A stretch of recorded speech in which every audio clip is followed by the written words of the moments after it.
Welcome to Service Titans, the podcast where we dive deep into the inspiring journeys of Black men within the AmeriCorps community. From serving in classrooms to rebuilding neighborhoods, these are the stories of passion, purpose, and resilience. Join us as we amplify the voices of members of the AmeriCorps community and share their triumphs, challenges, and the impact they've made in their communities. Whether you're a seasoned AmeriCorps veteran or someone considering service, this is the space to explore, reflect, and be inspired. Get ready to be uplifted, empowered, and connected. This is Service Titans. What up, though? Welcome back to another episode of Service Titans, the podcast where we dive deep into the experiences and stories of Black men who have served their communities through AmeriCorps. I'm your host, Anton Taylor, and on today's episode is our guest, Derek Methu. Today, I'm thrilled to introduce Derek, a passionate service-oriented professional with a fascinating background in storytelling and community engagement. Derek has an impressive journey that has taken him from Orange County to Washington, D.C., even to Guyana as part of his U.S. Peace Corps experience. He's dedicated to local community service and has a wealth of experience in strategic communication, advertising, and public service. Derek's journey through AmeriCorps and beyond is truly inspiring, again, from his early days in Orange County to his impactful service that he'll share in Northern California. He's definitely demonstrated a profound commitment to uplifting and empowering our communities, and I'm so excited to talk with Derek today. So, Derek, thank you for taking time to share your experience and your stories with our Service Titans community, and welcome to the podcast. Hey, appreciate it. Thank you so much for the opportunity. So I want to just kind of jump into things, and I know we shared somewhat of a similar background as we talked about, service and getting to know each other, sort of setting up today's conversation. But we'd love for you to just kind of talk a little bit about your motivation behind service and what started you to explore this pathway, and particularly your AmeriCorps experience. Yeah, when I think about service, it's homegrown in my adventure and experience and journey. My father, my mother, my sister, my family, we're all in some sort of work today that is tied to service, but tied to specifically AmeriCorps. It was literally the standard working the 9 to 5 at a company and realizing that there's more to things than this. I went to San Diego State for my undergrad, and I was a very Orange County type of person who really wasn't worldly minded, even though I have a very immigrant background. But once I got to DC, I realized that there were people who were doing things that I wanted to do. And I mean, these were diplomats or people who have truly uprooted from wherever they were at that age that I was at and desired to do more, and realized that traveling from California to DC was not a big deal to them. I mean, it was for me, but I was like, I think I need to see more. I think there's more out there. And I just decided that I needed to be more strategic about how I wanted to do it, the reasons why. And so the adventure of that, if I really think about it, and I think I have it on the website that I shared with you, is a book that I read, The Alchemist. One of my favorites, man. One of my favorites. Yeah, it's right now the only book that I can think of that really made me desire to leave home and go. The journey. Yeah. And I was like, okay, yeah, that's what I want to do. I'm sick and tired of people telling me about places I could be, or places I've been told I'm from, or where I know I'm from. So that's where it started. Is I was sick and tired of just a 9 to 5, getting a degree, going to work, and people telling me about Africa. And I was like, wait, I'm African. Why haven't I been there? Even though I was born there. I was like, I don't have no hard memories. That's where it started. And then I started volunteering at like a reading mentor opportunity through my work. And that was very fulfilling. Like I did it on my lunchtime. I was like, oh, I can't wait for Wednesday to, Are looking forward to that Wednesday, huh? yeah, I was like, this is fun. I was like, all right. And then at that time, I was also doing my graduate studies at American University. And I was like, oh, I want to do more. And a friend was like, oh, I'm a Fulbright scholar and I did this and I went to like Malaysia, I did that. And I was like, that's what I want. I want my life story to be that interesting. Mm.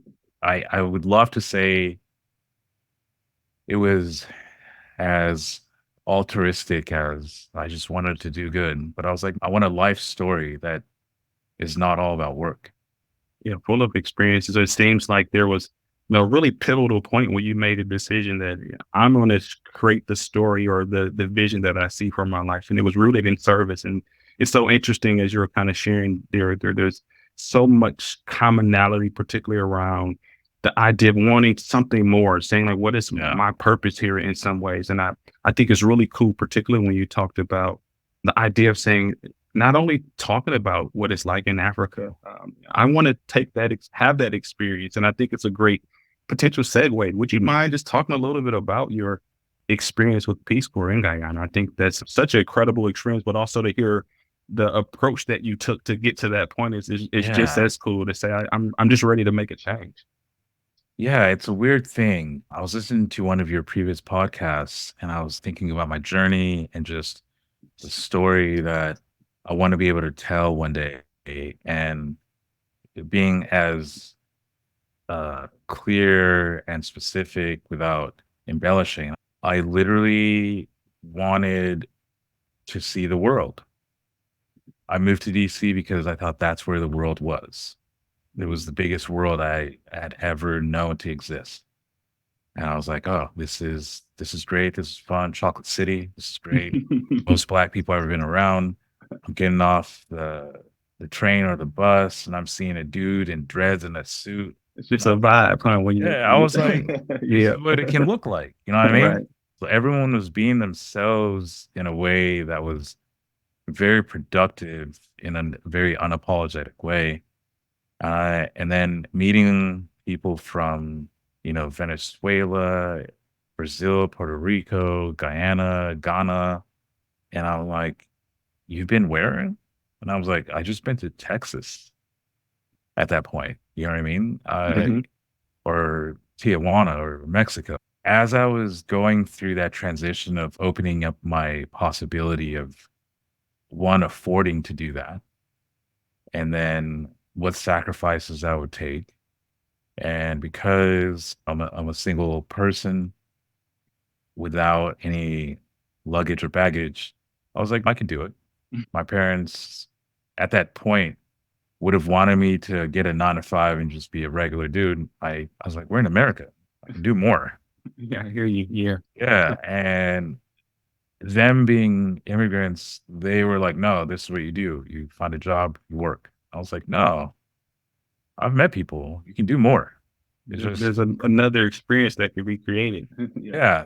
So I literally was like, like internally, what do I have to sacrifice? Right. So it's time and patience, right? Lower my expenses, make a plan, ask questions, meet people. I met some people who were like, oh, I'm a diplomat. And I got into it doing the Peace Corps. And I was like, what's the Peace Corps? So And asking yeah, questions, huh? yeah, no, and DC is the best place to do it, honestly. I dream about one day going back, but it's also a place where everyone's a transplant in some sort of way, and everyone provides you their experience without hesitation. Growing up in California, when I did, it was hard to have a conversation about being African, but also American. There was always like a barrier or a hesitation. But in DC, it was like, oh yeah, I'm from Somalia. I'm from da da da.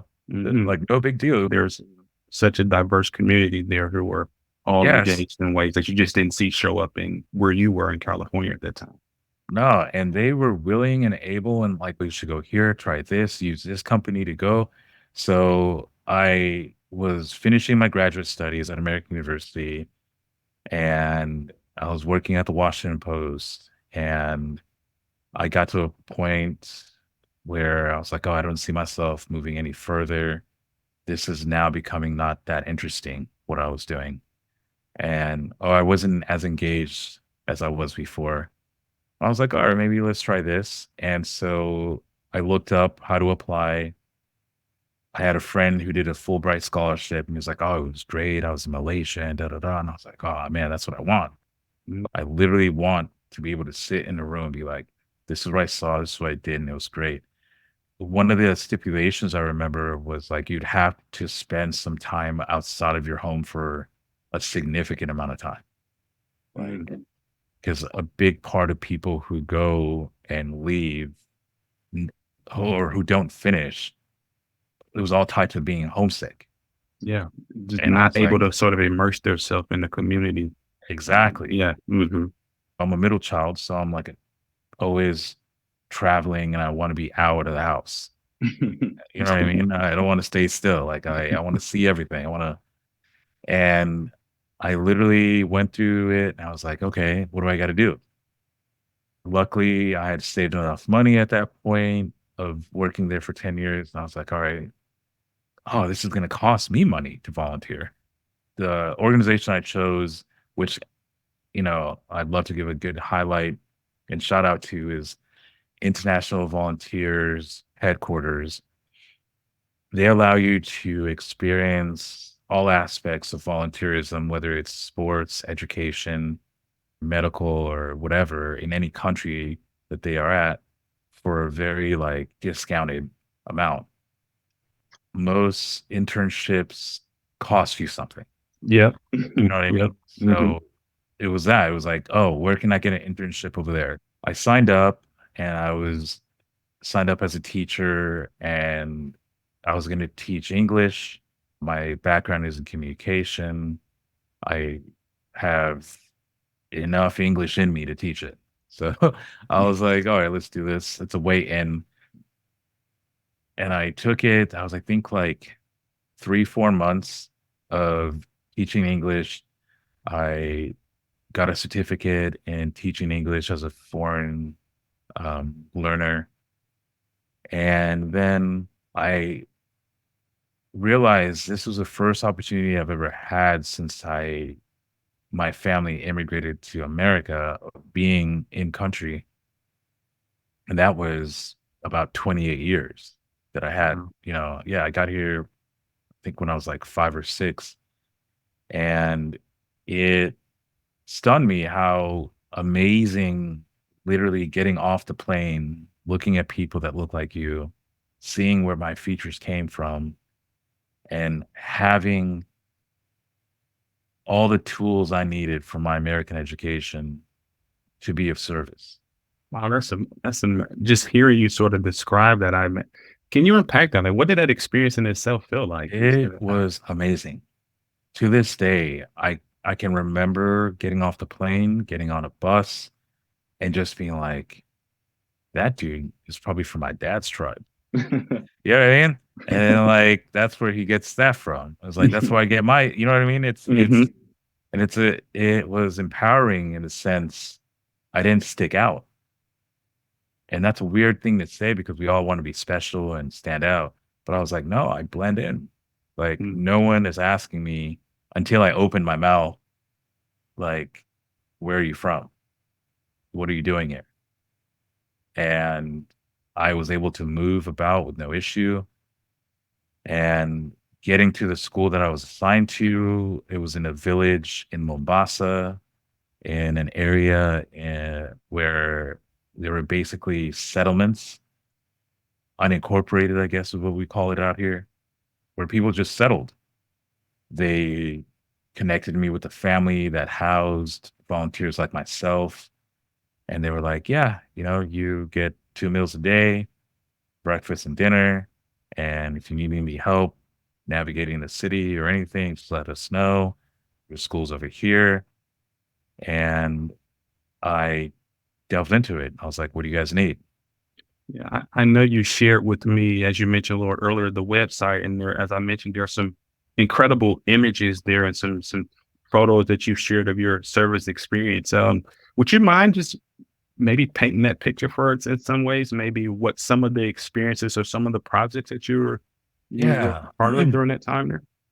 Yeah. The weird thing is in our American exceptionalism upbringing that I feel a lot of us have had, we don't realize that in service, you actually need to ask the community what they need. Exactly. That's what I learned off the bat. It was, I'm excited, I'm here. I feel like I have all the skills. I didn't want to be like, hey, this is what I want to teach you. It's more, I was somewhat lucky and unlucky because it was like a teacher strike during that season. And so a lot of things shut down, and it literally is like a union strike. If you cross the line, you're against the cause. It Mm. was all, it's always about pay when things like that happen. So I got there, had taught for a week or two, strike happened. They're like, hey, Sir Derek, it's national exam season. And I was like, okay, so this is like in the fall.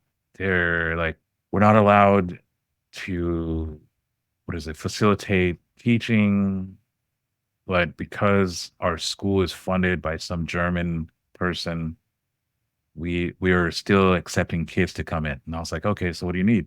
They're like, we need the latest textbooks, we need the latest like testing material, we need pencils, we need a chalkboard, like basic stuff, chairs for the teachers. And I was like, well, I can do that. All right, let me get on my Facebook, do a fundraiser, get the money, and do it. Yeah, So yeah. it definitely seems that you are just hearing that story and didn't mean to cut you off there is speaking from the root of what got you down this pathway. You're action brother. Like you're gonna take if something needs to get done, you're gonna get it done. Yeah. That's what I'm picking up here. So I just wanted just to interject and say that. So you had to sort of support with some of the fundamental things that I think oftentimes we may take for granted. And I think this experience helped you to one see that in a different way, but also sort of take lead in helping to bring some of those things to the space. Oh, 100%. That experience and just also reconnecting with my heritage allowed me to appreciate my life here Mm, and yeah. also just be clear that as much as I think I have the peace that I see over there, I was like, I miss that. I guess the word is basic, as calm, as basic as, as it was. I was like, this is all you need. You don't need like a video, this or technology that. Like, no, we just need pencils. We need pencils, paper, and chalk. And Yeah. I was like, done. And because I was viewed as a foreigner, the excitement of being there included more kids coming to school, interacting with people. I commissioned a mural. I don't want school to be a place where you just show up and it's like boring or like you're not inspired. And so I was like, I thought about everything I've ever read. And the first thing that comes to mind is Maya Angelou. And the quote that she had that stuck with me was, when you know better, you do better. Yeah. Yeah. These kids are at that time had never been outside their village. The area was called Lokoni in Mombasa, Kenya, East Africa, and they hadn't left that space. They didn't see the beach the same way that I did. The water that you know what I mean? So I was Just the like, man, exposure that you've been able to have. Yeah. yeah, that luxury, that even Hmm. that mindset became a plus because I was like, you should enjoy this. So I was like, I got a local artist. Hey, this is what I wanted to see. I want you to paint Kilimanjaro. I want you to paint this. I want the trees that you have to be the handprints of the kids so they remember. They have something to come back to. Yeah. And even the teaching of English, teaching the teachers nuances of English that weren't standard. I know phonetics and I know, past, present, all these structures that are tied to English, which didn't couldn't work well in that portion because of the strike and all of these other things. And they're like, oh, we just need them to pass a test. Okay, I'll help with that. So I handled like the first graders, second graders, kindergarten in their lessons. And then with the teachers, they were excited about, hey, what else? This is what I learned when I was in college. This is da da da da. And those values, those uh nuggets of education and knowledge that I took for granted were they were gems Jim, in yeah. this phase. As you're kind of sharing just the experience, what really stands out to me is, quite frankly, the vision that you were able to both have for yourself, as you talked about, and the vision starting with your parents that they had for you, and you saying, "No, I have a different vision," and you also how that was such rooted to the stories and experiences that you were creating for the young people. As you talked about, there were so many things that we may take for granted, and you may have taken for granted, and an opportunity to highlight that for others. I think it's just incredible. I would love to segue a little bit. And I think what's really cool about your experience is both having that service opportunity abroad, but also serving here in the States. Like, what was that Yeah. like for you, that transition, particularly being in a space where you felt like, I feel included here. There was no second guessing, do I belong? And I think there's no secret that in many of our AmeriCorps spaces, the goal is to have more of an inclusive environment. And quite frankly, for those who are a part of both the organizations as well as those who are helping to implement the work, reflect the communities in which we serve. What was that experience like for you? Like, was that a little bit of a shock transitioning back to serving in the capacity under the AmeriCorps umbrella in the States, or did you feel uh more invigorated because of that experience you had abroad? 110%. The transition from who I was in like 2000 or something to who I was when I joined the Peace Corps in 2017 to my first AmeriCorps stint in 2020, I had gained such an experience that I couldn't deny and I couldn't hold back. So I was like, hey, knowing that my life is here right now and I'm in a space where most of my family is here now, why can I use these same talents here? So I was like, okay, finish the Peace Corps. I mean, that's another long story. I don't think we have time for, but in that process of serving people who are below the equator and then returning home and realizing how much insight, empathy, understanding, ability to collaborate literally can be easy and you don't need much. Most people are like, oh, we need grants, we need this. And I was like, Mhm, no, mhm. you just need community buy-in. Yeah. And the one thing that helped me in my AmeriCorps was the concept that I learned in the Peace Corps, which was unless you integrate into your community, which is like learning the customs, how people view things, instead of coming in with the attitude of, I have the answers, Yeah. I can fix your issue, changes your approach to everything. So when I joined Rebuilding Together Peninsula as a Peace Corps, as an AmeriCorps, it I brought that sense, that attitude to it. It was a predominantly like very white space in Redwood City. And the people there are very open to my view of learning about the community, not just being another nonprofit. Yeah. And Yeah. I've experienced that one before, just not really wanting to immerse yourself in the community. Yeah. So glad you were able to find a space where they quite understood that importance of being a part of the community. Yeah. I made it a point. I was like, we cannot keep assuming all of these things that you're reading on whatever data sheet. I was like, no, Mhm. let's be in the community. Let's see what people need. And fortunately and unfortunately, the pandemic hit at the same time. So this is like 2020 and it was tough, right? So the organization that I dealt with was tied to helping people who were veterans, disabled, or low income who owned homes but couldn't upkeep, fix, or anything, right? So you have $1 million home, but for some reason you're not able to put a grab bar in your bathtub. Mhm. You're not able to age in place. I met a lot of people who were tied to the migration to the West, you know, Oklahoma, Black people, a lot of Hispanic homeowners, even white people who inherited or however they got their homes, they couldn't fix the leak that they had in the bathroom because it costs more than they were bringing in. But they were owners. And here in the north part of America, $100,000 is considered almost low income, Yeah, it's right? You know what I mean? And then 70,000 is considered low income. Like all these structures of monetary levels that I was like, no, that's a lot of money. They're like, no, not here.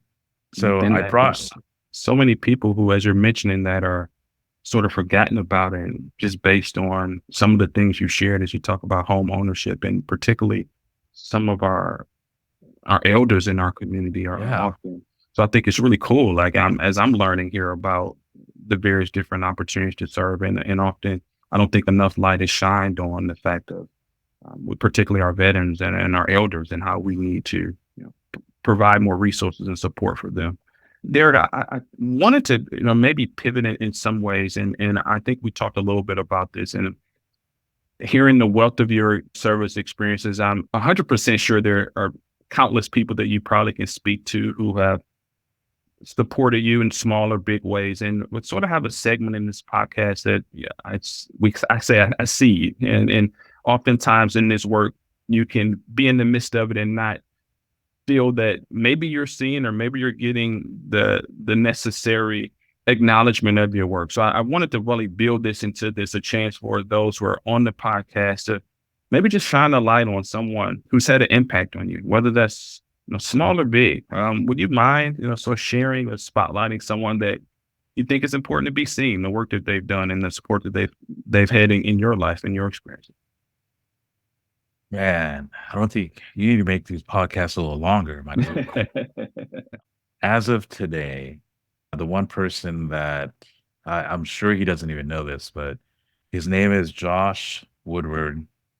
And he's the person in the AmeriCorps experience that every day, every week, every month was like, you're supposed to be here. Just work through it.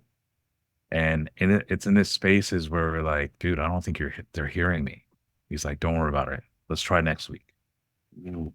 Uh, and he's from Ohio, and by happenstance and accident, signed up and confirmed for a Redwood City that he thought was local, but had to travel across the country. Mm. And he stuck through it, and literally, I think, has been there, you know, did an AmeriCorps stint, and then was hired, right, by the organization. And he was new to California, and just he accepted what the universe provided to him and made something of it. Recently got married, traveled outside of the country for the first time the last 2 years. Like his world opened up because of AmeriCorps. And today, that's the person that I would thank, in the sense, I'm like, these people don't understand how good we got it. You know what I mean? Like, they're not getting it. And he's like, yeah, don't worry about that. Let's try this. But yeah, Yeah, I think he made it easier for me to feel seen and like understood, and like also like calm down a lot of like the anxiety of, we need to do more, we need more. He's like, no, do one step at a time. yeah, just helping to set that perspective. It's just been incredible to hear the different people in our lives that even if they don't know it, are helping it's a small and big way. So I think having someone to help shape that perspective, and also to just continue to say, hey, we got this. Let's just keep pushing forward is like really cool. So thanks for sharing, that experience. And I really enjoyed our conversation, Derek. As you mentioned, like, I'm sure we could go on and on. I love just like hearing particularly the nuances of the experience. And I think you really gave our audience a great chance to see some of the insights of how you took action behind some of the vision that you had for yourself. And I think that's really what service is about, is that oftentimes we put these unofficial and invisible barriers in the way, whether that's funding, whether that's not able to have enough It all takes community sacrifice. members. It takes so much sacrifice. And I think that's one of the things that you talked about, is sacrifice and gratitude, which is surely so important. But what I want to kind of say before we conclude is, again, like, I thank you so much for like taking time to share your experience and your story. I also want to give you an opportunity to, again, highlight anything that you're working on that you think is important for our audience to hear. As I mentioned, I love seeing the images on your website. So are there any social media spaces that our audience can sort of connect with you on? Are there any projects that you're working on? I definitely want to give you a few minutes to highlight those things. Yeah, just to quickly say, Josh Woodruff allowed me to accept whatever the universe brought and make things better. Like in the sense of like, this is the space we're in. There's no point of wishing something else. But to highlight what I'm doing now, I'm working for a nonprofit that focuses on helping those individuals that are come in contact with the police or the justice system in general. And the biggest thing that I've learned so far through Community Works West here in Oakland is that our lives should not be held back by the worst decisions we made as a youth. So I believe in restorative justice practices. I believe in accountability, making sure survivors of any harm are seen and heard, and those who commit harm have opportunities to rectify those situations in ways that benefit the community. And so my passion currently, and I think I'm finding a community tied to that, and I'm happy to use, it seems like my skills now in everything that I've been through are shining more than before. So in a boilerplate, it would be, let's try to reimagine the way we do justice, and that justice demands humanity. Awesome. So Derek, I again want to say thank you, and I think no better way to sort of conclude our time is said it all starts with humanity. So Derek, again, thank you for your insights and your experiences you shared today. Listeners, please be sure to connect with Derek. We surely will put ways to connect with Derek in our show notes. And with that, until next time, let's keep the conversation flowing, keep service front and center, and continue to shine bright in our communities. This is Service Titans, and thank you. Thank you for joining us as we explored the inspiring journeys of Black men in AmeriCorps. Keep the conversation going by connecting with us on social media. Until next time, stay committed, stay courageous, and keep striving to make a difference. This is Service Titans, where every story told is a testament to the power of service. Thank you for listening.